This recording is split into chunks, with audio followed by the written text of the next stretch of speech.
Alright, this is a how-to Sunday for Arcade TV. Just going to show off a couple of neat secret tricks in Space Invaders Part II, which was the sequel to the original Space Invaders made by Taito in 1979. Space Invaders Part II, for the most part, looks in the early screens looks identical to the original game, but in level 4 and onwards they add in new invader formations to stop you from using the wall of death trick, which was the primary strategy used in getting high scores on the original Space Invaders. Although, because that isn't implemented into the game until level 4, the first 3 stages you can play basically the same as you would in the original Space Invaders. However, in level 3 onwards, it does throw a spanner in the works in the fact that when the UFOs come across the top of the screen, if there's any gaps in the formation of Space Invaders, any columns missing, it will actually drop reinforcement invaders, which stops you from doing the pattern of where you create a column of free space in the middle to give you safety. I'm going to use that strategy here in the first level because there's a trick where you can get an extra bonus life. So usually in Space Invaders you start off with 3 lives and you get a 4th life at 1500 points. In Space Invaders Part II, and only on the first level, if you can fire off 256 shots or more within the first screen, you'll get a 5th life, a second bonus life. It's believed that this is because of some way the game deals with integer overflow. However, it only works on the first level. If you try to do this on level 2, 3 or 4 or anything after that, it won't work.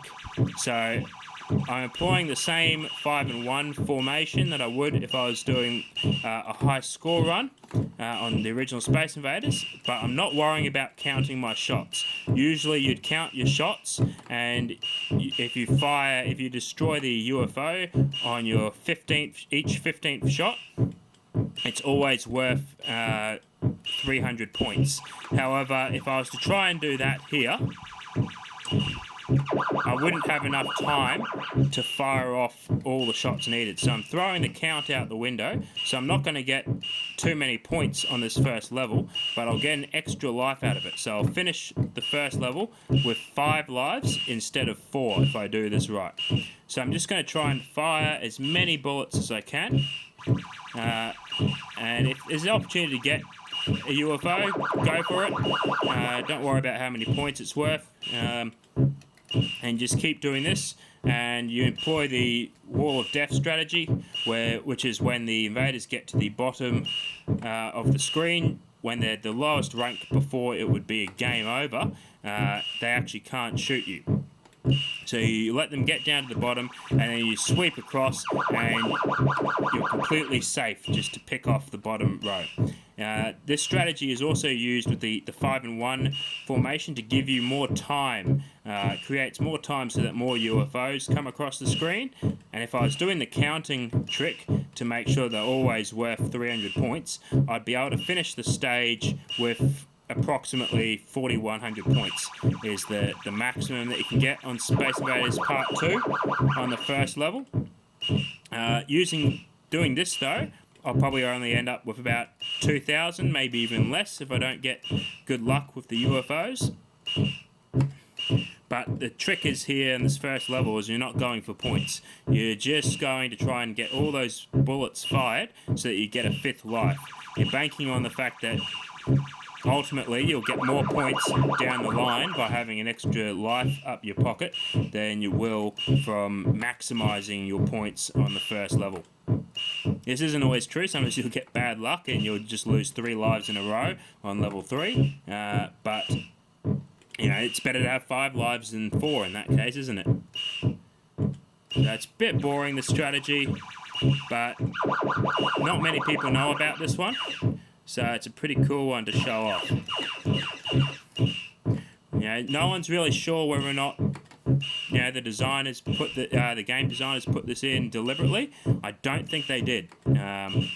There's another trick that I'll get to later, which they sort of did put in deliberately, or it wasn't deliberate in the first game, but this time they've made it deliberate and they've given points to it. I'll get to that one later once this level is cleared.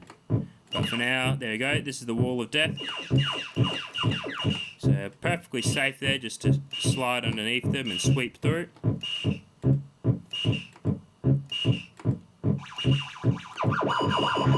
That was lucky. So there's my 4th life for getting 1500 points. So that's my first bonus life. I want to get another bonus life at the end of this level if I've fired off enough shots.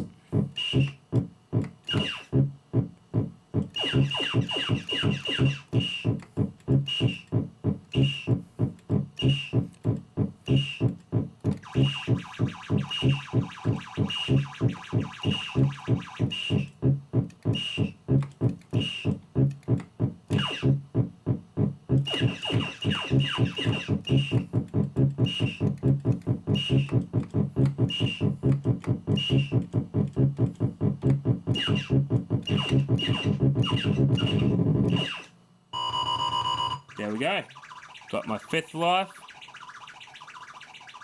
So once again, that trick's only available on level 1. It's probably hard to see, but my score's currently at 2,000 points, so only about half of what it would be if I was going for max points.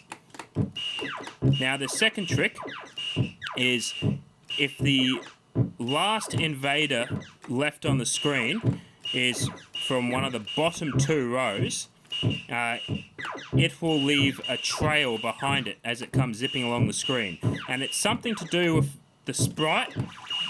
Maybe it was just too big or something like that, but the video memory can't keep up with it, and it leaves this ghost trail behind it as it runs across the screen lightning quick. This doesn't happen with any of the smaller invaders at the top row, and most people won't see that happen because they usually will hit the last invaders of the screen will be the top ones. However, people that discovered this on this little trick on the original Space Invaders called it the fantail, and they could have fixed it in the sequel, I reckon, but they chose not to.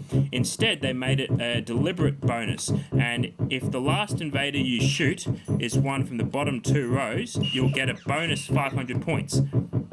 But if it's the very bottom left invader, you'll get a bonus 1,000. But to do it, you have to employ a lot of skill, and I've missed it there. But that's the fantail, and that's the 500 points. But it's really tricky because you've got to time your shot just right so that you miss the bottom invader, and you get the one top above it in the column. So you've got to fire your shot a little bit early. So that then the higher up invaders will then run into it after it's been fired. So it takes a lot of skill and precision, and sometimes you don't pull it off, but it's a lot of fun when you do.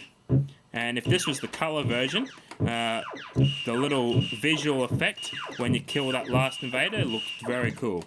And that was also added just for this version. So the little trail behind the invader that was in the original Space Invaders is just a visual glitch. But in the sequel it was made a deliberate gameplay mechanic. As you just saw there, that mystery UFO just sent down reinforcements to the top row, so that makes this game trickier to do the wall of death strategy with, because if you clear any columns it just fills them up. And you also might have seen there that there's a cool thing that if I shot one of the reinforcements on its way down as it was being deployed, its corpse will go down and act as a new defense shield.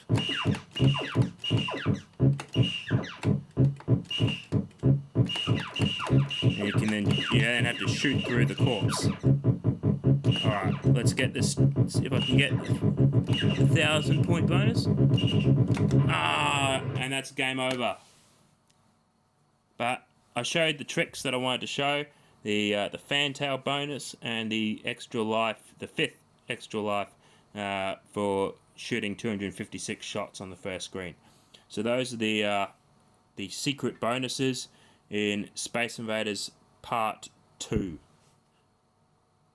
Thank you for watching, and enjoy your week in isolation, everyone. This is John Tannehill signing out.